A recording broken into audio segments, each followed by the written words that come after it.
IELTS writing অংশের প্রস্তুতি কিভাবে নেওয়া উচিত? আইএলটিএস এর রাইটিং অংশে ভালো করতে হলে লেখার স্ট্রাকচার শিখুন। প্রতিটি এসের জন্য সঠিক ভূমিকা, বিশদ আলোচনা এবং যথাযথ উপসংহার লেখার চর্চা করুন। ভাষার শুদ্ধতা খুবই গুরুত্বপূর্ণ।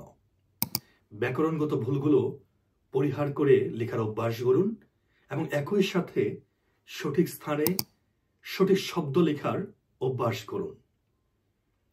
বিষয়বস্তুর উপর খুবই মনোযোগী হন এবং যথাযথ যুক্তি ও সঠিক তথ্য অনুসারে লেখার অভ্যাস করুন। টাইমিং চর্চা করুন।